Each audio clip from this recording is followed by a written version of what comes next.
నాకు మా తెలుగు తల్లి గేయం విన్నాక మనం చాలా అదృష్టవంతులం.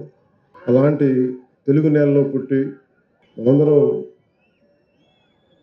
భారతమాతకి సేవ చేసుకునే హక్కు మన అవకాశం వచ్చినందుకు మనస్ఫూర్తిగా భారతమాతకి జయజయలు పలుకుతూ సభను ప్రారంభిస్తాం. ఆంధ్రప్రదేశ్ రాష్ట్ర ప్రజలందరికీ, ప్రపంచ నలుమూలల నుంచి ఈ కార్యక్రమాన్ని వీక్షిస్తున్న ప్రజలందరికీ ప్రపంచ జల దినోత్సవం సందర్భంగా నా హృదయపూర్వక శుభాకాంక్షలు. అంటే మనం 1,55,000 నీటి కుంటలు, ఫామ్ పాండ్స్, అంటే నీరున్న చోటే జీవం ఉంటుంది, నీరున్న చోటే నాగరికత ఉంటుంది, నీరున్న చోటే భాష ఉంటుంది. అంటే మాతృభాష కూడా ముందుకు వెళ్ళాలి అంటే నీరున్న చోటే, నాగరికత ఉన్న చోటే భాష కూడా ముందుకెళ్ళింది. అలాంటి ప్రత్యేకమైన ఆ జల దినోత్సవాన్ని పురస్కరించుకొని ఈ రోజున ఊర్వకల్ మన పుడిచెర్ల గ్రామం ఊర్వకల్ మండల్ ఇక్కడికి వచ్చిన, నాకు ఈ అవకాశాన్ని ఇచ్చిన ప్రతి ఒక్కరికి పేరు పేరు నా హృదయపూర్వక నమస్కారాలు.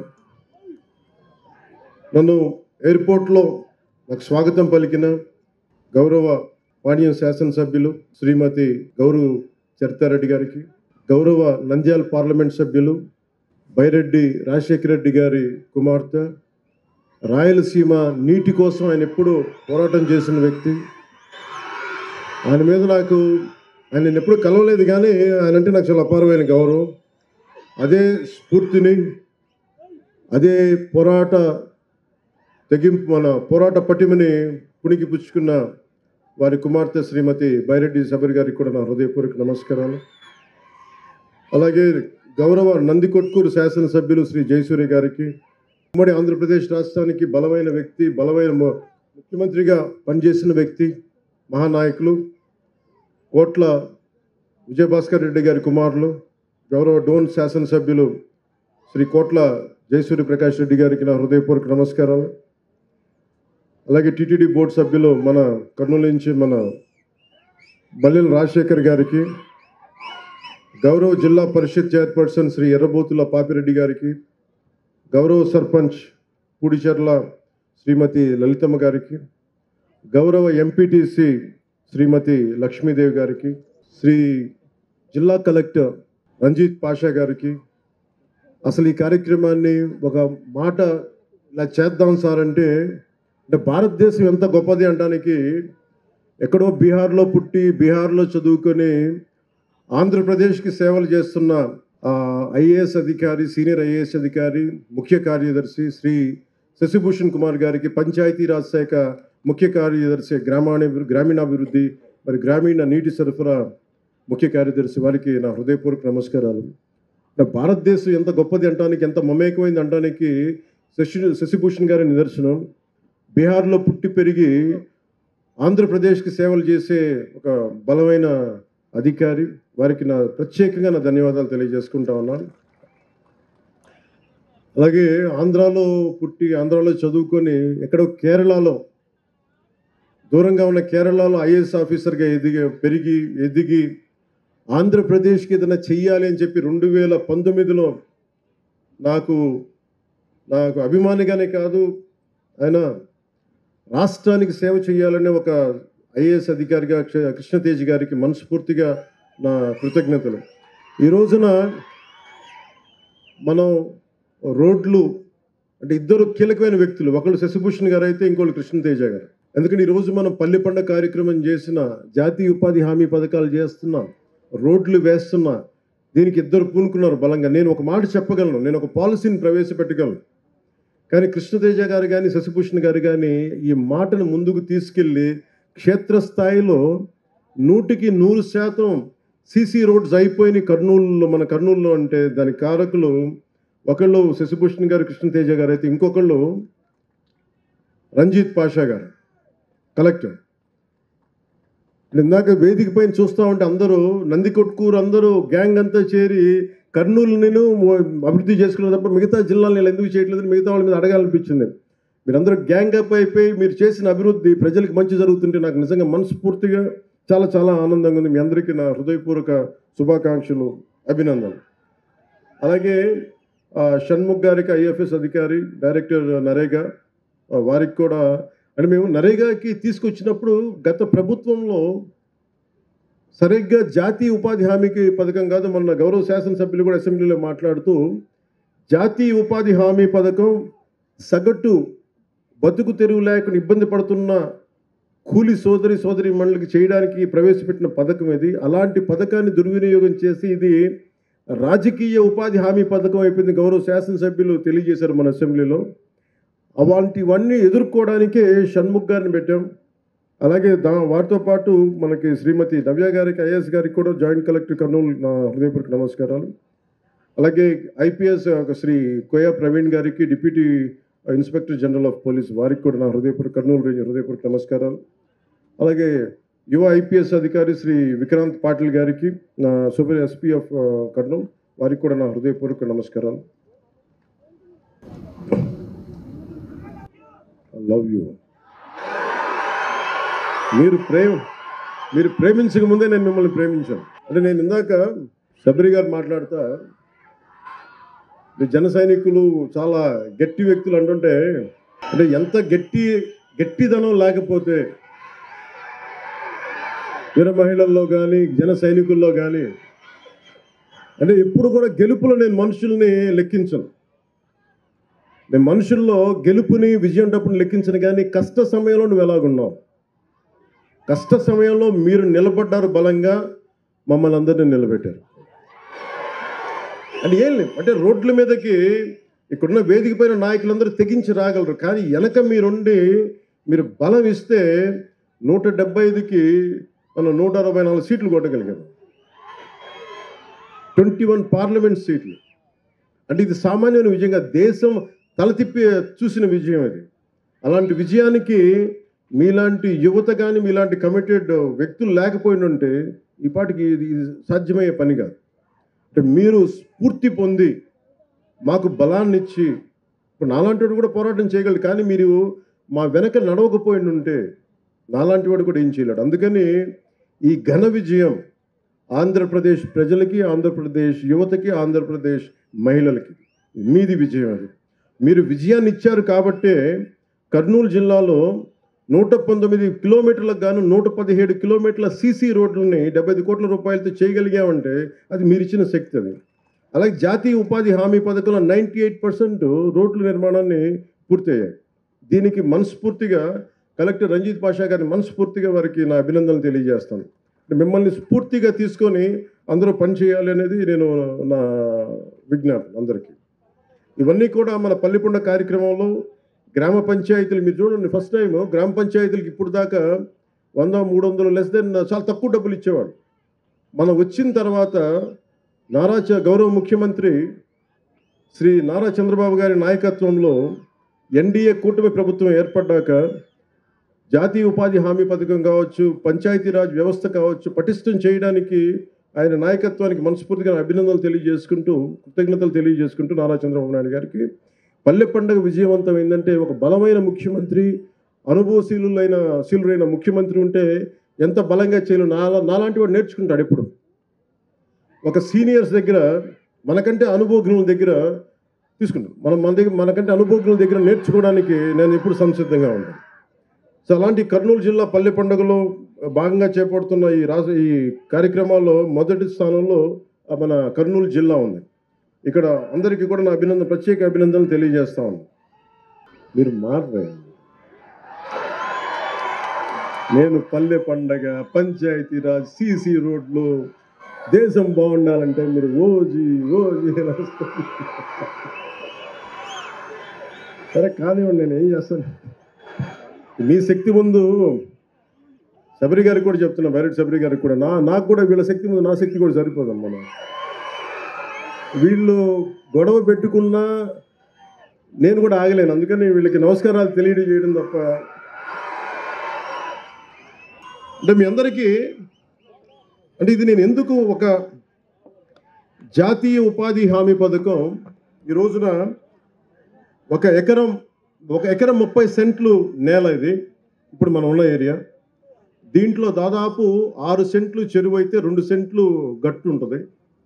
సో దీనికి మొన్న గౌరవ శాసనసభ్యులు చాలాసార్లు మీకు ఎవరైనా సరే గత ప్రభుత్వంలో జాతీయ ఉపాధి హామీ పథకం ఎంత గొప్పది అనేది ఎవరు మీకు తెలియజేయలేదు, ఎవరు లబ్ధి పొందుతారో తెలియదు. ఈరోజు నేను మీకు పరిచయం చేయదలుచుకున్నా. ఎవరైతే ఈ రైతు ఎవరో రాజన్న గారు ఉన్నారు వారిని, అలాగే ఈ ఎవరైతే మనకి ఈ ఉపాధి హామీ ఈ పథకం కూలీ పథకం కింద ఎవరైతే వస్తున్నారో వాళ్ళని వేదిక పైన మీకు పరిచయం చేయదలుచుకున్నాను. ఎందుకంటే వాళ్ళ కోసం చేస్తున్నాం. ఇదేదో మేము అబ్స్ట్రాక్ట్గా ఒక అర్థం కాని ఒక అగమ్య గోచరమైనది కాకుండా మీకు నిజమైన మనుషులు, ఎంత గొప్పది కార్యక్రమం, వాళ్ళు ఎంతమంది లబ్ధి పొందుతారు. వేదిక పైకి అంటే వీరు సుర రాజన్న గారు. ఈ భూ విస్తీర్ణం ఎకరం 30 సెంట్లు పుడిచెట్ల గ్రామానికి సంబంధించి. అలాగే జాతీయ ఉపాధి హామీ పథకం వేతనదారులు శివశంకర్ గారు, లక్ష్మి గారు, రేణుక గారు, విజయుడు, చిన్నమ్మ, రేణుకమ్మ, నాగలక్ష్మమ్మ, అబ్దుల్ రహీం, లక్ష్మీ మేరీ, సుర శివశంకర్ వారి అబ్బాయి. అంటే వీరందరినీ ఎందుకు మీకు పరిచయం చేస్తున్నానంటే, ఈ జాతీయ ఉపాధి హామీ పథకం ఉపాధి లేక నలిగిపోతుంటే మాకు ఉపాధి కావాలి అంటే జాతీయ ఉపాధి హామీ పథకం పనిచేస్తుంది. ఇప్పుడు దాకా మీకు ఎంతమంది వివరించారో నాకు తెలియదు, కానీ నేను మీకు వివరిస్తున్నాను. ఎవరైనా సరే నాకు ఉపాధి లేదు, బతుకు ఆధారం లేదు అని కలెక్టర్ గారికి కానీ చెప్పుకుంటే మనకి కనీసం బతకడానికి వచ్చే డబ్బు ఈ ఉపాధి హామీ పథకం ద్వారా వస్తుంది. ఇది ఎవరైనా కావచ్చు. దీనికి ఒకటే క్రైటీరియా, దీనికి కష్టపడి పనిచేయాలి. ఇక్కడున్న ఇందాక మన శశిభూషణ్ గారిని అడుగుతాను, ప్రిన్సిపల్ సెక్రటరీ గారిని చాలాసార్లు అడుగుతాను, మళ్ళీ పదే అడుగుతాను, మీకు అర్థం చేసుకోవడం ఇంకోసారి అడిగాను ఆయన్ని.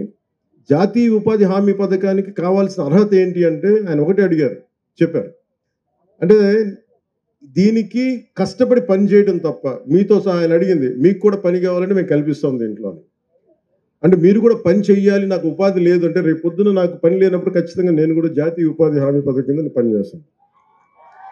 అంటే నాకు శ్రమశక్తి మీద, అంటే బండరాళ్ళు కొట్టకపోతే మనుషులు శ్రమ వాళ్ళ కండలు కరిగించి శ్రమ చేయకపోతే ఈరోజు సీసీ రోడ్లు కావచ్చు, లేదంటే గొప్ప నిర్మాణాలు కావచ్చు, తాజ్మహల్ నిర్మాణానికి రాళ్ళెత్తిన కూలీలు ఎవరైనా శ్రీశ్రీ గారు చెప్పినట్టుగా మన ఫామ్ పాండ్స్ కానీ జాతీయ ఉపాధి హామీ పథకానికి కావచ్చు, మనకి రోడ్లు కావచ్చు, ఈరోజు 100% రోడ్లు వేసామంటే ఈ రోజున కొద్దిమందే కనిపిస్తున్నారు కదా. ఇలాంటి లక్షలాది మంది వారి శ్రమ ఈ రోజున వారి కడుపు నింపుకోవడానికి పనిచేశారు, కానీ వాళ్ళ కడుపు నింపుకోవడంలో మనకు రోడ్లు వేశారు. వాళ్ళ శ్రమ దానం చేసి ఈ రోజున మనకి సౌకర్యవంతమైన రోడ్లు ఇచ్చారంటే ముందు వారికి మనస్ఫూర్తిగా మీరు 2 చేతులు ఎత్తి మీరు ఆ చప్పట్లు కొట్టాను.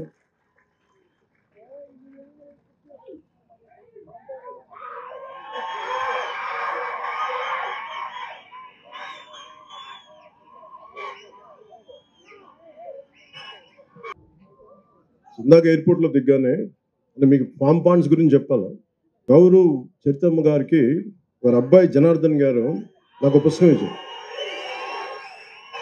ఇది నాకు చాలా ఇష్టమైన పుస్తకం ఇది. ఆయన ఏంటంటే ద 1 స్టార్ రెవల్యూషన్ అంట, అంటే గడ్డి పరకతో విప్లవం.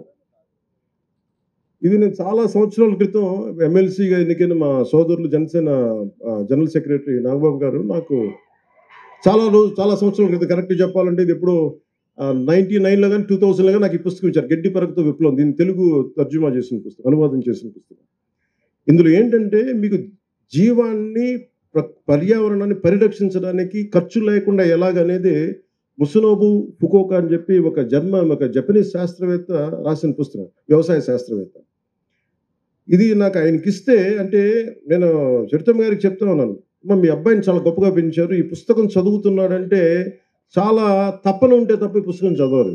అంటే అందుకేనేమో మీరు ఎమ్మెల్యేగా ఎన్నికయ్యాక మీరు ఈ పుడిచెర్ల గ్రామంకి మీరు ఇక్కడ మనకి ఇన్ని ఊర్లుంటే, ఇన్ని జిల్లాలుంటే మీ దగ్గరికి నేను ఎందుకు వచ్చానంటే మేబీ ఇది మనసుని బలంగా లాగింది అనుకుంటున్నాను ఇక్కడికి. అంటే ఇది ఈ రోజున ఫామ్ పాండ్స్కి సంబంధించి సమగ్ర కొంచెం మీకు వివరించి, అంటే మీకు చాలామంది మీరు సినిమా ఓజీ అంటున్నారు కానీ అంటే మీరు సినిమాలకు వెళ్తారు, హుషారుగా ఉంటారు, కానీ నీళ్ళు లేకపోతే మీరే సినిమాలకు వెళ్తారు. అందుకని ఎప్పుడేంటంటే మంచి అభివృద్ధి ఉండాలి, రోడ్లు కావాలి, మనకి ఇరిగేషన్ ప్రాజెక్ట్స్ ఉండాలి, పంట నేల పచ్చగా ఉండాలి, ఇవన్నీ కోరుకోవడం. దాంట్లో మొదటిది నీటిని సంరక్షించుకోవడం. మనకి రాయలసీమ నేల నీటికి చాలా ఇబ్బంది పడేది. వస్తే భారీ వర్షం వస్తే, కానీ నిల్వ చేసుకునే సౌకర్యం లేదు మనకి. ఈ నిల్వ చేసుకునే సౌకర్యం మీరు ఊహించండి, 1,55,000 నీటి కుంటలు, 1,55,000 నీటి కుంటలు కానీ మనం ఈ రోజున మన టార్గెట్, ఇది ఒకటే టార్గెట్ పెట్టాను నేను, మే నెల లోపు అయిపోవాలని చెప్పి నేను శశిభూషణ్ గారికి కానీ మన కృష్ణతేజ గారికి అని చెప్పిన, మే లోపు అయిపోవాలి, ఎందుకంటే వర్షాలు రాగానే నీటి కుంటలు నిండాలి. అంటే 1,55,000 పాండ్లు కనుక, నీటి కుంటలు కనుక నిండితే మనకి ప్రకాశం బ్యారేజ్లో 3 టీఎంసీలు నీళ్లు. అలాంటిది మనకి 1,55,000 పాండ్లు నీటి కుంటలు కనుక నిండితే 1 టీఎంసీ వచ్చేస్తుంది. అందుకని మనకి పెద్ద ప్రాజెక్టులు వచ్చే వరకు నా నమ్మకం ఏంటంటే, కృష్ణదేవరాయలు గారు ఇక్కడ ఎప్పుడు మన తటాకాల మీద వ్యవసాయం చేసిన పద్ధతి, మనం ఏం కొత్తగా చేయట్లా. మర్చిపోయిన దాన్ని కృష్ణదేవరాయలు గారు చేసింది. అంటే ఇది రాయలసీమ కాదు, ఇది రత్నాల సీమ. అలాంటి రత్నాల సీమ రావాలి, మళ్ళీ రత్నాలు ఇక్కడ అంటే అంత బలంగా ఉండాలి. ఇక్కడ అభివృద్ధి కొందరికే కాదు, అందరికీ కావాలి. అందుకే ఎకరం 30 సెంట్లు ఉన్న రాజన్న గారికి కూడా ఇది ఎందుకు పెట్టామంటే, ఇది ఆయన బాగుండాలి. కేవలం 30-40 ఎకరాలు ఇంకా పైవాళ్ళు పెద్దోళ్ళు కాకుండా అందరూ బాగుండాలనే ఉద్దేశంతో ఈ ఫామ్ పాండ్, దీంట్లో ఈ 1,55,000 పాండ్లు మనం ఎప్పుడైపోతాయి sir? We're targeting before May. What is the timeline? End of May. అంటే మే నెలాఖరులో ఇది అయిపోయేలాగా. ఎందుకంటే మనం ఎందుకు ఇంత బలంగా చెప్పగలనంటే, ఒకటే రోజున మనం గ్రామ పంచాయతీలో గ్రామ సభలు నిర్వహించాం. 13,326 పంచాయతీలు గ్రామ సభలు నిర్వహించగలిగామంటే మనకి సత్తా ఉంది, పనిచేసే అధికారుల యంత్రాంగం ఉంది. కానీ వాళ్ళకి పని చెప్పడానికి దిశానిర్దేశం చేసే ఏ స్వార్థం లేని వ్యక్తులు కావాలి. ఇది రాష్ట్రం బాగుండాలని గౌరవ ముఖ్యమంత్రి చంద్రబాబు నాయుడు గారు ఎలా కోరుకుంటారో, నేను కూడా వారి అనుభవాన్ని మనం ప్రేరణగా తీసుకొని, నేను కూడా దాన్ని నేను తీసుకున్న ఈ శాఖల్ని చాలా బలంగా చేయాలనే ఒకటే రోజున 13,326 గ్రామ పంచాయతీలు గ్రామ సభలు నిర్వహించి అభివృద్ధి కోసం చేపట్టాల్సిన పనుల జాబితాను రూపొందించడం ద్వారా మనం ఈ ప్రపంచాన్ని మన ఒక గొప్ప బలమైన సందేశం ఇచ్చింది. ప్రపంచ రికార్డు కావచ్చు, ఇంకోటి ఏదైనా కావచ్చు. అలాగే గ్రామాల్లో స్వాతంత్రం మరియు గణతంత్ర దినోత్సవాల సందర్భంగా, ఏదో ఇండిపెండెన్స్ డే కావచ్చు, రిపబ్లిక్ డే కావచ్చు, జెండా ఆవిష్కరణ కోసం మనం భారత్ మాత జిందాబాద్ అంటాం, కానీ 100 రూపాయలు చేతులు పెడితే దేములకు వస్తే ఒక సర్పంచ్కి, అలా మేజర్ గ్రామ పంచాయతీలు 100-250 మీరు ఊహించండి. అంటే ఇన్ని సంవత్సరాలు గత ప్రభుత్వంలో ఆయన ఉన్న వారు 100 కాదు 250 కూడా చేయలేకపోయారు ఒక్కొక్క మైనర్ గ్రామ పంచాయతీకి.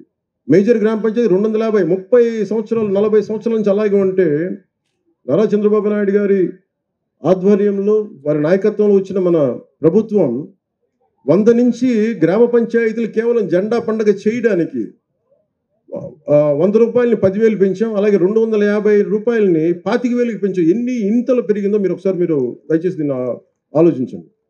అలాగే పంచాయతీరాజ్ పరిపాలనా వ్యవస్థను మరింత సమర్థవంతంగా మార్చేందుకు DLDO, divisional level development officer కానీ, MPDO, DPO, CEO, ZP, DLPO, URD వంటి క్యాడర్స్ని పునర్నిర్మాణం చేసి ప్రజలకి మరింత సమర్థవంతంగా సేవలు అందించాలనే సంకల్పంతో మంత్రివర్గం పరిపాలనా సంస్కరణను ఆమోదించింది.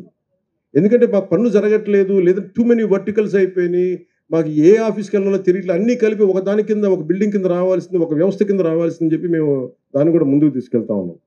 అలాగే మహాత్మా గాంధీ జాతీయ ఉపాధి హామీ పథకం గ్రామీణ ప్రజల జీవితాన్ని మెరుగుపరిచేందుకు, ఎందుకంటే మనకి 70% గ్రామాలు మన రాష్ట్రంలో 57.92 లక్షల కుటుంబాలకు చెందిన 97.44 లక్షల మంది ఉపాధి కూలీలకి వారి సొంత గ్రామాలలో ఉపాధి కల్పించగలిగాం. ఇప్పటి వరకు 23.52 కోట్ల పనితీలను అందించడంతో పాటు 4.27 లక్షల కుటుంబాలకి 100 రోజులు పనిచేసే అవకాశం కల్పించాం. ఈ పథకం కింద ఇప్పటి వరకు 9,597 కోట్లు ఖర్చు చేశాం. అందులో 6,009 కోట్ల కూలీల కష్టానికి, వారి శ్రమకి నేరుగా అందించగా 3,588 కోట్లు మెటీరియల్ కోసం, అది కంకర కావచ్చు, మిగతా వస్తువుల కోసం. ప్రజలకి ఉపాధి, ఆర్థిక స్థిరత్వం కల్పించడంతో పాటు మా నారా చంద్రబాబు గారి నాయకత్వంలోని ఎన్డీఏ కూటమి ప్రభుత్వం ఎప్పుడూ ఒక ముందడుగే ఉంటుంది తప్ప వెనకడుగు వేయదు. గత ప్రభుత్వ హయాంలో 5 ఏళ్లలో 4,276 కిలోమీటర్ల సీసీ రోడ్లు నిర్మించాం. గత ప్రభుత్వంలో 4,000 పైచిలుకు రోడ్లు మటుకు నిర్మించారు 5 సంవత్సరాల్లో. కానీ ప్రభుత్వం, ఎన్డీఏ కుటుంబ ప్రభుత్వం రాగానే 8 నెలల్లోనే గ్రామీణ రహదారి అభివృద్ధిలో దాదాపు 4,000 కిలోమీటర్ల రోడ్లని నిర్మించగలిగాం. ఆల్మోస్ట్ పూర్తవబోతున్నాయి. 1,600 కోట్ల వ్యయంతో నిర్మించి మనకి ఈరోజు రోడ్లు పడ్డాయి. మన కర్నూలు జిల్లా నెంబర్ 1లో ఉంది సీసీ రోడ్లు అంటే. దానికి కారణం మన నాయకత్వ పటిమ, అలాగే అధికారుల తాలూకు కెపాసిటీ. కొండ ప్రాంతాల్లో రహదారులు లేకపోతే అసలు డోలీల మీద ఆధారపడే పరిస్థితుల నుంచి ఈరోజు డోలీల ద్వారానే పేషెంట్ ఇబ్బందులు పడితే అలాంటి గ్రామాలకు కూడా గౌరవనీయ ప్రధానమంత్రి శ్రీ నరేంద్ర మోదీ గారి నాయకత్వంలో కేంద్ర ప్రభుత్వం ప్రధానమంత్రి జన్మన్ పథకం కింద ప్రధానమంత్రి జన్జాతి ఆదివాసీ న్యాయ్ మహా అభియాన్ అనే ప్రతిష్టాత్మక కార్యక్రమాన్ని ప్రారంభించింది. ఆ పథకం ద్వారా 100 మందికి పైగా గిరిజనులు నివసిస్తున్న ప్రాంతాల్లో అవసరమైన మౌలిక వస్తువులను అభివృద్ధి చేసే వారికి అభ్యున్నతికి మనం ముందుకు సహాయపడుతున్నాం. ఈ పథకం కింద గిరిజన గ్రామాల్లో 612 పైచిలుకు కిలోమీటర్ల పొడవుతో 239 అనుసంధానం లేని గ్రామాలకి రహదారి సౌకర్యం కల్పించేందుకు 206 పనులు మంజూరు చేశాం. ఈ అభివృద్ధి పనులకి 555.60 కోట్ల అంచనాని వ్యయంగా పెట్టి దాన్ని కేటాయించాం. అదనంగా గిరిజన గ్రామాల్లో విద్యుత్తు, తాగునీరు, ఆరోగ్య కేంద్రాలు, స్కూళ్ళు, కమ్యూనిటీ హాళ్లు వంటి మౌలిక వస్తువులను అభివృద్ధి చేయడానికి ప్రభుత్వం నిధులు కేటాయించింది. అలాగే ప్రధానమంత్రి గ్రామ్ సడక్ యోజన అంటే గిరిజన గ్రామాల్లో రహదారి నిర్మాణానికి నిధులను కేటాయించాం.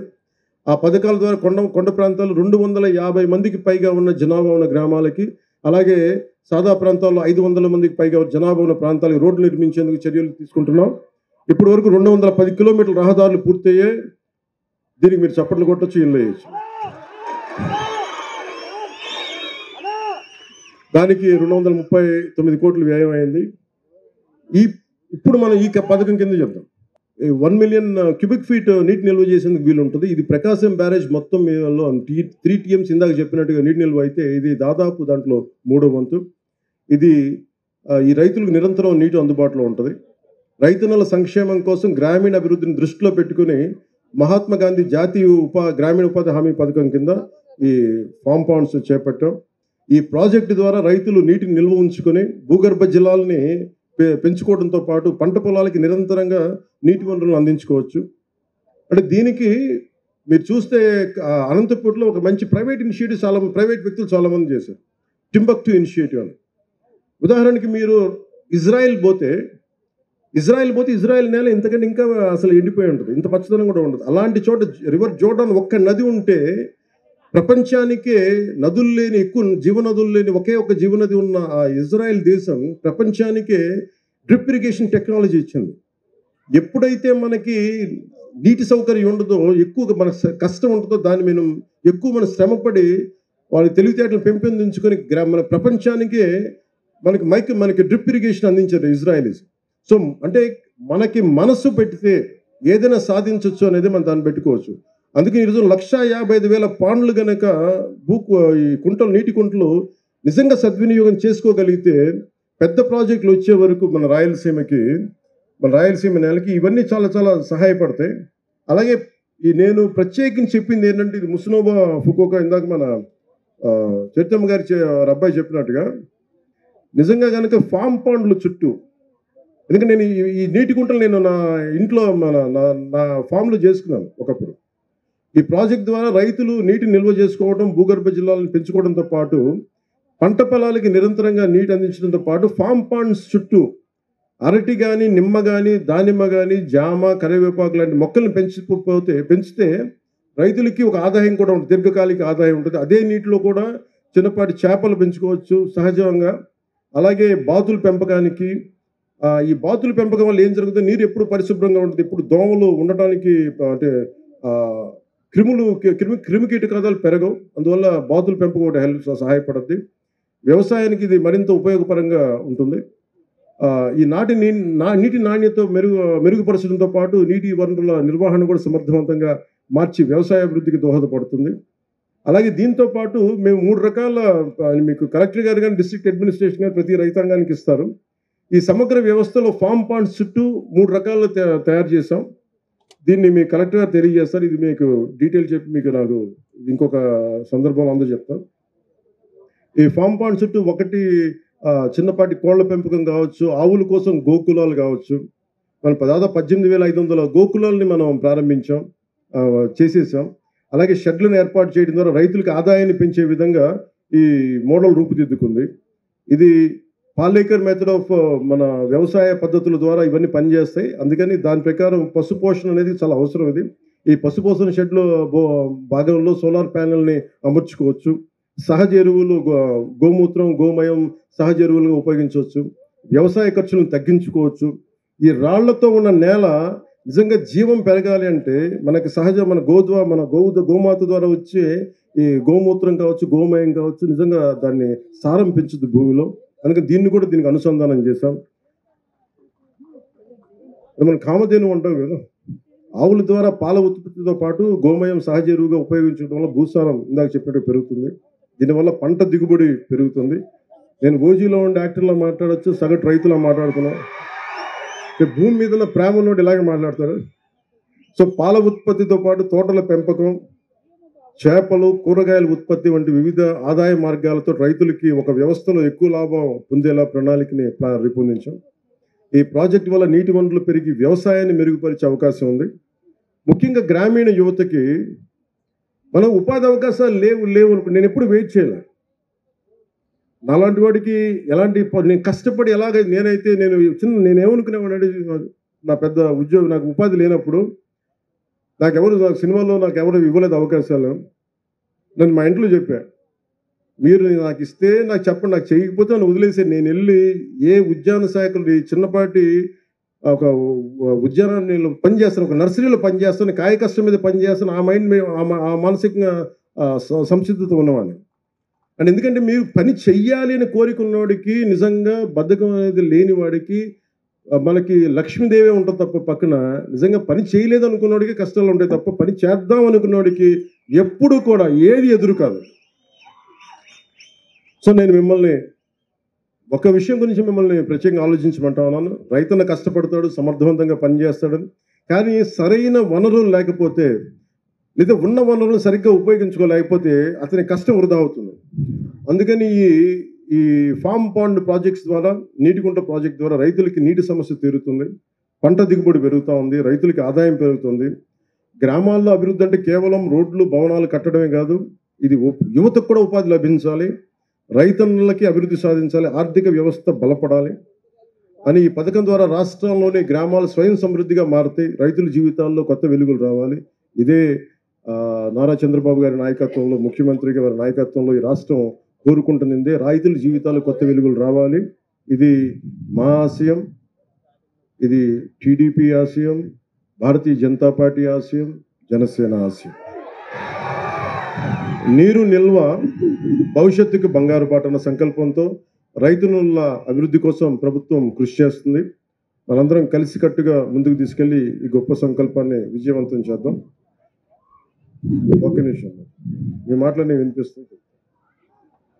సో రైతన్నకి జైలు తెలుపుకుంటూ జై ఆంధ్ర. కానీ జై హింద్ చెప్పబోయే ముందు మీ అందరి గురించి మాట్లాడాలి కాబట్టి అవి మాట్లాడతాం.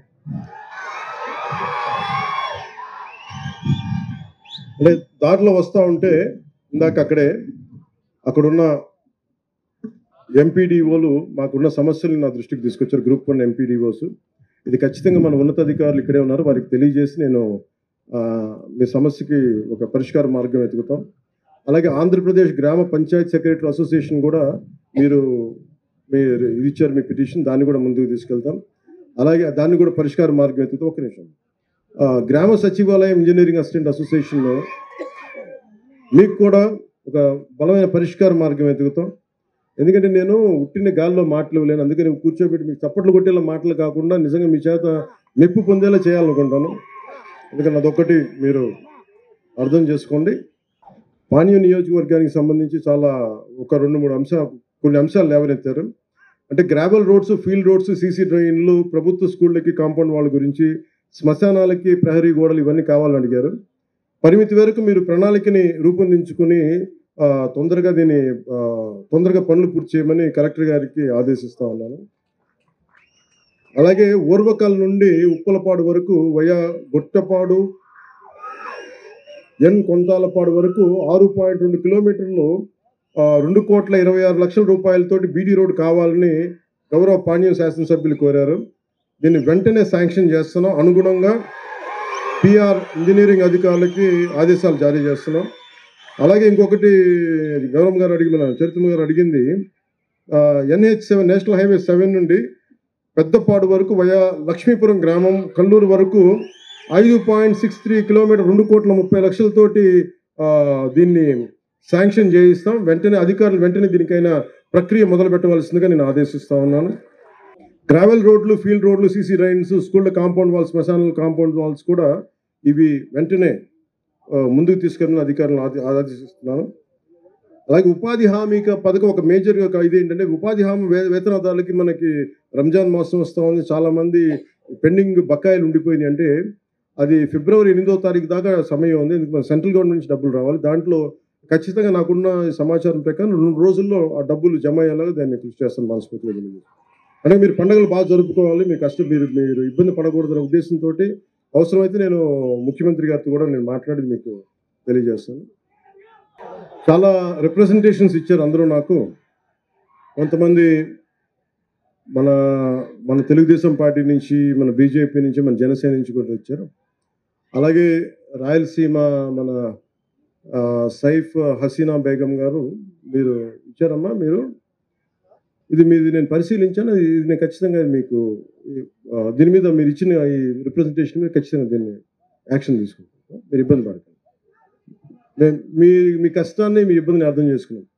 నాకు అందరూ బాగుండాలని కోరుకునేవాడిని. నేను చాలామందికి ఏముంటుందంటే భావన, నేను హిందూ ధర్మం గురించి మాట్లాడగానే మిగతా మతాలని అనేస్తాను అనుకుంటాను. నేను అట్లా అన్నాను. నేను అనేది ఏంటంటే, మన మతాన్ని, మన ధర్మాన్ని గౌరవించాలని కోరుకుంటాను తప్ప, అంటే మీరు పెద్ద మనసుతోటి హసీనా బేగం గారు మీరు రాసింది నాకు చాలా బాగా నచ్చింది. మీరు నన్ను నమ్మారు చూసారా, నేను కులాలకి మతాలకి అతీతం అని. నేను కులాల్లో ఉన్న అసమానతలు, మతంలో సమానతలు కోరుకునేవాడిదే తప్ప అసమానతలు ఉండకూడదు, కులాల్లో మా మత ధర్మాల్లో సమానత ఉండాలని కోరుకునేవాడిని తప్ప ఏ ఒక్కరు కూడా ఇబ్బంది పడకూడదని మనస్ఫూర్తిగా ఆకాంక్షించేవాడిని.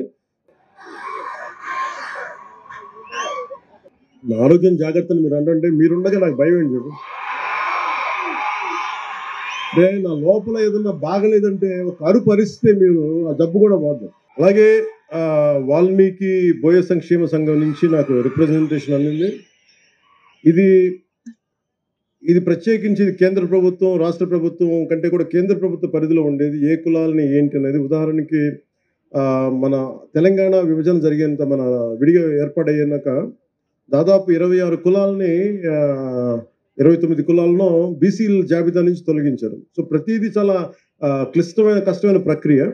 కానీ పదే నేను పోయినసారి వచ్చినప్పుడు కూడా వాల్మీకి బోయ సంక్షేమ సంఘం నాకు ఈ రిప్రజెంటేషన్ ఇచ్చారు. ఖచ్చితంగా దీన్ని గౌరవ ముఖ్యమంత్రి గారితో మాట్లాడి, క్యాబినెట్లో మాట్లాడి దీన్ని వారికి తెలియజేస్తాను మనస్ఫూర్తిగా మీకు తెలియజేసుకున్నాను. అలాగే రెడ్డి సంఘం నాయకులు ఒక ప్రతిపాదన అడిగారు. అది ఆల్రెడీ ఉన్నదే. మన కర్నూలు ఎయిర్పోర్ట్కి స్వాతంత్ర సమరయోధులు ఉయ్యాలవాడ నరసింహారెడ్డి గారి పేరు పెట్టాలని. ఆయన పేరు కాబట్టి ఎవరి పేరు పెడతాం? అంటే బ్రిటిష్ వాడు భయపడ్డాడంటే ఉయ్యాలవాడ నరసింహారెడ్డి గారు లేకపోయిందంటే ఈ పాటికి ఎలా ఉండేది. అలాంటి ఆ మహానుభావుడు పేరు పెట్టకపోతే ఎలా. అందుకని ఖచ్చితంగా దీన్ని ముందుకు తీసుకెళ్ళాలి. ఏదైతే చిన్న చిన్న హికప్స్ ఉన్నాయో వాటిని అలాగే ముందుకు తీసుకెళ్తాం. అలాగే ఇర్రెస్పెక్ట్ ఆఫ్ మీరు కులాల పరంగా కావచ్చు, ఏదైనా కావచ్చు, నేను కులాల గురించి కొంచెం ఇబ్బంది లేకుండా మాట్లాడతాను. ఇప్పుడు నేను మందకృష్ణ మాదిగ గారి గురించి మాట్లాడా. అంటే నేను మాదిగ సర్నేమ్ పెట్టుకోవాలంటే ఎంత గుండె ధైర్యం ఉండాలి, ఎంత సెల్ఫ్ రెస్పెక్ట్ ఉండాలి, ఎంత ఆత్మగౌరవం ఉండాలి. అలాంటి ఆత్మగౌరవ పోరాటాన్ని చేసి నేను ఇబ్బంది లేకుండా మాట్లాడతాను. అలాంటిది నేను మాట్లాడుతున్నప్పుడు చాలామందికి ఇబ్బందిగా ఉంటుంది, కొంతమంది రాజకీయ నాయకులు. పవన్ కళ్యాణ్ ఎలా ఆయన కులాల గురించి మాట్లాడేస్తారంటే, నా జీవితంలో నేను ఎప్పుడు కులం పాటించలేదు, మతం పాటించలేదు, కానీ ధర్మాన్ని పాటించాను. చాలా బలంగా ధర్మాన్ని పాటిస్తాను. నా స్వధర్మాన్ని, నా సనాతన హిందూ ధర్మాన్ని నేను పాటిస్తాను. అన్ని మతాల్ని చాలా గౌరవిస్తాను. అది ఇస్లాం కావచ్చు, క్రిస్టియానిటీ కావచ్చు, బుద్ధిజం కావచ్చు, సిక్కిజం కావచ్చు. I have extreme respect for all the religions. And నేను నా మతాన్ని నేను ఆరాధిస్తాను. నా మనసు ఎప్పుడు కూడా ఈ దివ్యాంగులకు సంబంధించి ఇప్పుడు చాలా బాధ ఉంటుంది. అలాగే నా దృష్టికి ఈ రోజున మన ఎమ్మిగనూరు మండలం నుంచి కర్నూలు జిల్లా శ్రీవాణి పుట్టుకతో బెడ్ రిడెన్ అని చెప్పారు. పెన్షన్ టు బి ఎన్హాన్స్డ్ 6,000 నుంచి 15,000కి ఖచ్చితంగా మీకు ఇప్పుడే మాటిస్తాను, దాన్ని ముందుకు తీసుకెళ్తాను ఖచ్చితంగా. అని నేను డిప్యూటీ సీఎం పేషి ద్వారా నేనే ఫాలో అప్ చేస్తాను. అలాగే ఇంకొక బాబు బెడ్ రిడెన్ చందు మరాఠీ, ఆ బాబు కూడా ఓర్వకల్ మండలం బైరాపురం బొడ్డువాండ్లపల్లి, వారికి కూడా నేను వారి నాన్నగారి పేరు భాస్కర్ రావు. మీకు కూడా పెన్షన్ రాలేదు, నేను అది కూడా మీకు తెలియజేస్తాను. అది కూడా తీసుకోండి, వారు ఏది ఇస్తూ ఉన్నారు. అలాగే ముఖ్యంగా మొన్న కొన్ని సమయాలు మన అసెంబ్లీలో కూడా చెప్పారు, మన గోరంట్ల బుచ్చయ్య చౌదరి గారు కూడా కొన్ని కులాలని బీసీ జాబితాలో లేవు కొన్ని జిల్లాల్లో అనేది మాట్లాడుతుంటే, అలాగే నా దృష్టికి ఇప్పుడు గాజుల బలిజ సంఘం మీరు కూడా వచ్చినాయి. ఈ 2 జిల్లాల్లో దాదాపు 3,000 కుటుంబాలు ఉన్నాయి. గాజుల బలిజ ఓబీసీ 101 సీరియల్ నెంబర్ ఉన్నాం. మీరు ఇబ్బంది పడుతూ ఉన్నారు, భోజనానికి కూడా ఆకలి లేకుండా. దీన్ని మిమ్మల్ని బీసీడీలో చేర్పించవలసిన మీరు అడుగుతున్నారు. ఇది అగైన్ నేను మీ దృష్టికి తీసుకొచ్చి ఇది కేంద్ర ప్రభుత్వం తీసుకోవాల్సింది. అలాగే గాజుల కొణిదెల రంగయ్య గారు కర్నూలు మీరు తెలియజేశారు, నున్న గాజుల శ్రీనివాసులు గారు తెలియజేశారు. ఇది ఖచ్చితంగా ఇది అంటే మీరు ఓకే. గాజుల బలిజ సంఘానికి నాకు నిజంగా మేము చూస్తానంటే గాజుల లక్ష్మీ నరసింహ చెట్టి గారి పేరున్నారో లేదో తెలియదు, ఆయన బలిజ కులానికి చెందిన వ్యక్తి. అంటే ఇది ఆయన మద్రాస్ ప్రెసిడెన్సీలో భారతదేశంలోనే ఇండియాలోనే అప్పుడు బ్రిటిష్ ఇండియాలో 2వ శాసనసభ్యుడు అంటే మన అసెంబ్లీకి ఎన్నికైన వ్యక్తి. ఆయన మద్రాస్ నేటివ్ క్లబ్ అని ప్రారంభించిన వ్యక్తి. సో మీరు ఆయన ప్రేరణగా తీసుకోండి, ఖచ్చితంగా మీకు న్యాయం జరుగుద్ది. నేను అన్ని కులాలతోటి ఎలాగ న్యాయం కోసం పోరాటం చేస్తానో, అది మాదిగ ఉపకులాలు కావచ్చు, అలాగే ఎస్సీ ఉపకులాలు కావచ్చు, అన్నిటికీ, అలాగే ముస్లిం మైనారిటీలకు సంబంధించి కావచ్చు, ఎలా న్యాయం చేస్తాను మీకు కూడా ఖచ్చితంగా న్యాయం జరిగేలాగా నేను నా వంతు కృషి చేస్తాను, మీ అందరికీ నేను తెలియజేసుకుంటాను. అలాగే మొన్న అసెంబ్లీలో కూడా ముఖ్యంగా ప్రత్యేకించి బుడగ జంగాల మన ఎస్టీలో ఎవరిచారు మన బుడగ జంగాల ఇది మన మీరేనా? ఇది అంటే చాలా బాధ అనిపించింది మీ సమస్య వింటా ఉంటే. ఇది నేను క్యాబినెట్లో కూడా మాట్లాడాను. ఇది క్యాబినెట్లో కూడా మాట్లాడి ముఖ్యమంత్రి గారితో చెప్పాను. బుడగ జంగాలకి స్వాతంత్రం బ్రిటిష్ ప్రెసిడెన్సీలో ఉండి విడిపోయిన తర్వాత వారికి తెలంగాణలకు రికగ్నిషన్ ఉంది, కానీ ఆంధ్రాలో మన ప్రాంతాల్లో లేకపోయేటప్పటికి ప్రత్యేకించి కుల సర్టిఫికేట్ కూడా లేదు. ఏ కులానికి చెందిన వారో కూడా తెలియని పరిస్థితిలో ఉంటుంది. ప్రత్యేకించి మన అసెంబ్లీలో కూడా నేను ప్రస్తావించాను. ఖచ్చితంగా బుడగ జంగాల సోదరులందరికీ మీకు న్యాయం జరిగేలాగా మీరు ఏదైతే కోరుకుంటున్నారో దాన్ని మిగతా వర్గాల వారికి ఇబ్బంది లేకుండా బుడగ జంగాలకి మేము న్యాయం చేస్తాం, ఖచ్చితంగా చేస్తాం.